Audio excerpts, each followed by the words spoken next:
Hello all my lovely students and welcome back to another video on your YouTube channel. The best way to improve your English speaking skills smartly and quickly is by exposing yourself to English, to the language, and learning new words, idiomatic expressions, and grammar rules each and every single day. How? By reading short stories, which is what we're going to be doing in today's video. We're going to be reading a short story first.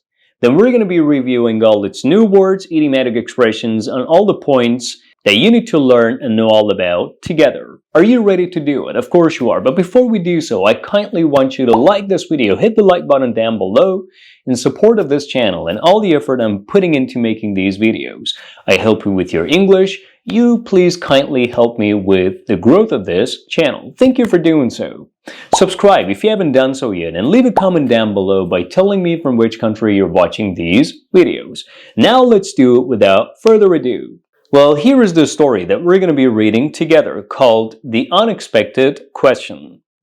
Then we're going to be going through all the words and idiomatic expressions that you can see here highlighted in yellow.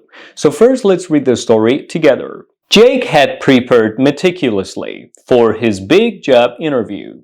He had researched the company, polished his CV, and practiced answers to all the typical questions. But during the interview, the hiring manager threw him a ball. Tell me about a time when you faced a major setback and how you handled it. Jake's mind went blank for a moment. He hadn't expected that, but instead of losing his cool, he took a deep breath and thought of a situation where his project at his last company almost fell apart due to a supplier issue. He explained how he took the initiative to find an alternative supplier and managed to turn things around just in time. The hiring manager nodded, clearly impressed. By the end of the interview, Jack felt more confident. He realized that thinking on his feet was just as important as being prepared. A week later, he got the call. He had landed the job. Sometimes it's all about how you handle the unexpected that makes all the difference, Jake thought. Now let's go through all the words and idiomatic expressions highlighted in yellow that you can see here. Let's start with the first sentence. Jake had prepared meticulously for his big job interview. Now you might be wondering what the meaning of this word is, meticulously. Jack had prepared meticulously for his big job interview. Let's scroll down a little bit and get to the word meticulously that you can see here. Meticulously means in a very careful, accurate, and precise way. So when you do something meticulously, you do it as accurately, precisely, and carefully as you can, right? So the previous sentence that we just read, Jake had prepared meticulously for his big job interview, means Jake had prepared as accurately, precisely, and carefully as he could for his big job interview. So the first word is the word meticulously. Let's have an example of this word used in another sentence. She meticulously checked her essay for mistakes. She meticulously checked her essay for mistakes, which means she checked her essay as accurately, carefully, and precisely as she could in order to find any mistakes or in order to recognize any mistakes if there were any. So she meticulously checked her essay for mistakes. Now let's go back to our story. Let's scroll up and read the rest and get to the next word highlighted in yellow. He had researched the company, polished his CV, and practiced answers to all the typical questions. What is the meaning of polishing something? Polished his CV. Jake polished his CV. What is the meaning of polishing something? Well, let's scroll down and get to this word. You can see the word polish here. When you polish something, you improve a piece of writing or a speech or etc. by making slight changes in it. So, when you polish something, when you polish your CV, your writing, your, portfolio, whatever, when you polish something, you try to make something look better by making some changes in it, by changing it for the better, by adding maybe more details, or by doing things that can make it change for the better. So, Jake polished his CV, which means Jake changed his CV for the better by adding some details to it or by making some changes in it. Let's have an example of this word used in another sentence. He polished his CV by adding more details. He polished his CV by adding more details, which means he changed his CV for the better by making some changes in it, by adding more details to it. Now let's go back to our story, as you can see here, and focus on the next point highlighted in yellow, which is an idiomatic expression. But during the interview, the hiring manager threw him a curveball. Tell me about a time when you faced a major setback and how you handled it. The hiring manager threw him a curveball. What is the meaning of a curveball and what is the meaning of throwing someone a curveball? To throw someone a curveball, the hiring manager threw Jake a curveball. Let's scroll down and get to the idiom and see what it means. To throw someone a curveball means to surprise or shock someone with a challenge unexpectedly. So when you throw someone a curveball, you shock and surprise someone unexpectedly with a challenge. You try to challenge someone in a way that surprises them or shocks them. In our story, the sentence was, the hiring manager, let's scroll up and have a look at it. The hiring manager threw him a curveball, which means the hiring manager surprised and shocked Jane with a challenge, with a question. The hiring manager asked him to talk about a time when he faced a problem or when he faced a major setback and how he handled it. And that question, that unexpected question, was a challenge, right, for Jake. So the hiring manager threw him a curveball, which means shocked and surprised him with a challenge. Now let's have an example of this idiom used in another sentence. They threw me a curveball with that tricky question. They threw me a curveball with that tricky question, which means they shocked and surprised me with that tricky question. They challenged me with that tricky question. I want you to leave a comment down below and tell me and talk to me about an occasion on which you were thrown a curveball. And provide me with all the details of it down below in the comment section. So, to throw someone a curveball. Now let's go back to our story and get to the next point highlighted in yellow that you gotta learn. So, tell me about a time when you faced a major setback and how you handled it. Now you might be wondering what the meaning of the word setback is. Well, let's scroll down and get to it. Setback actually means a problem that prevents progress. So a problem or an obstacle that gets in the way of something, stands in the way of something, and poses or presents a challenge to it, or hinders the progress of something. So a setback for something is actually an obstacle to something, is something that hinders the progress of something, makes the progress of something slow. Let's go back to our story and have a look at this word. Tell me about a time when you faced a major setback and how you handled it, which means tell me about a time when you faced an obstacle or you faced a problem or you faced, an issue that prevented the progress of your projects or the progress of something. Now let's have a look at this word once again and see how it's used in another example. The rain was a major setback for the outdoor event.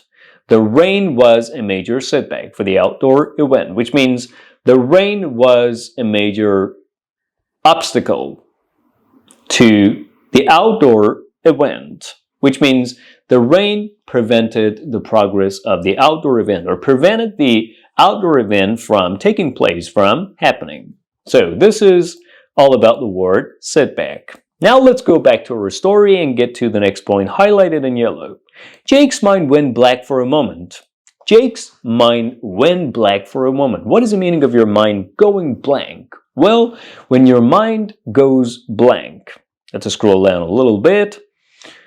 When your mind goes blank, you're unable to think clearly or well, which means you're not able to think clearly and well. As a result of which, you're not able to answer a question, you're not able to continue talking, you're not able to continue doing what you were just doing. what you were supposed to keep doing. So when your mind goes blank, you're not able to think, you're unable to think clearly, and will be because of something that has confused you, or because of something that has put pressure on your mind, on your brain. So, according to our story, Jane's mind went blank for a moment, which means for a moment, he could not think clearly. He could not use his mind well. He could not think well. Let's have an example of this idiomatic expression in another story. Your mind goes blank. My mind went blank during the interview. My mind went blank during the interview, which means during the interview, I was not able to think clearly and well. My mind was not working. My mind was out of service, out of order. I was not able to use it to be able to think clearly and well. Now let's go back to our story and keep reading the rest. But instead of losing his cool, he took a deep breath and thought of a situation where his project at his last job almost fell apart due to a supplier issue. But instead of losing his cool, what is the meaning of losing your cool? Well, let's scroll down and get to the idiom here to be able to see all the details. When you lose your cool, you become nervous or upset. So to lose your cool means to become nervous or upset in a way that you're not able to control your feelings, you're not in control of your feelings, and you're not in command of yourself. You don't really know what to do because you feel nervous or upset. So, according to our story, if you scroll up, instead of losing his cool, he took a deep breath and thought of a situation where his project at his last job almost fell apart. So, Jake, instead of getting upset, instead of getting nervous and losing control of the situation, or losing, control of his feelings, decided to take a deep breath to calm himself down, to relax, to be able to control things, to be able to be in control of things, in control of his feelings, or to be able to be in command of his feelings and himself. So, to lose your cool means to become nervous or upset. Let's have an example of this idiom used in another sentence. He didn't lose his cool when the situation got tense. He didn't lose his cool when the situation got tense, which means when the situation got tense, got worse, got stressful, he did not lose his cool. He did not become nervous or upset in a way that he loses control of his feelings and his emotions or his reactions. Now let's go back to our story and keep reading the other sentences and focus on what you gotta learn, highlighted in yellow. He explained how he took the initiative to find an alternative supplier and managed to turn things around just in time. He explained how he could take the initiative. What is the meaning of taking the initiative? Well, if you scroll down, we can see this idiom here. To take the initiative means to take action immediately. So when something happens and you take the initiative, you take action immediately in response to something that has happened, in reaction to something that has happened. Something has happened, and in response to the situation, you take action immediately to do something about it. According to her story, Jake took the initiative, which means Jake took action immediately to find an alternative supplier. Let's have an example of this idiomatic expression in another sentence. To take the initiative. She decided to take the initiative and start the project. She decided to take the initiative and start the project, which means she decided to take action immediately in response to the situation that she was in and start the project. Let's go back to her story and keep reading the rest of the sentences. So, Jane took the initiative to find an alternative, which means Jane took action immediately to find an alternative in response to the situation and managed to turn things around just in time. What is the meaning of turning things around just in time? What is the meaning of turning things around? Well, let's scroll down. We have this idiom highlighted in yellow here, to turn things around. When you turn things around, you change a situation from bad to good. You change a situation for the better. You try to change something for the better, or you try to change it from bad to good. You improve the situation, right? So Jake turned things around, which means Jake improved the situation and changed the situation from bad to good, changed it for the better. Let's have an example of this idiom used in another sentence. He managed to turn things around after the mistake. He managed to turn things around after the mistake, which means he successfully changed the situation from bad to good after the mistake, or after making the mistake, he successfully improved the situation and changed it for the better. Now let's go back to our story and read the rest and focus on the rest of the points highlighted in yellow. By the end of the interview, Jake felt more confident. He realized that thinking on his feet was just as important as being prepared.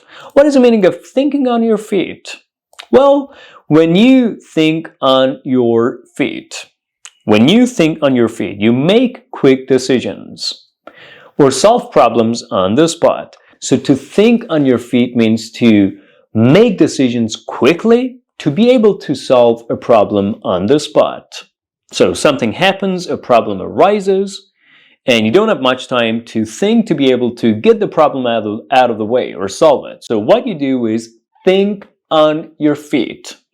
You make quick decisions, you make a decision as quickly as you can in order to solve a problem on the spot, in order to solve the problem immediately, in order to provide a solution to the problem that has arisen immediately on the spot.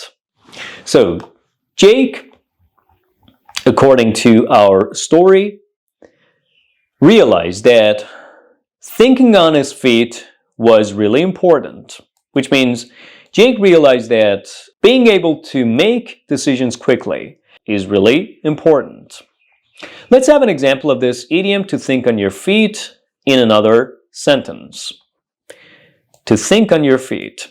She had to think on her feet during the meeting. She had to think on her feet during the meeting, which means during the meeting she had to make decisions quickly or make quick decisions and find solutions to the problem on the spot immediately.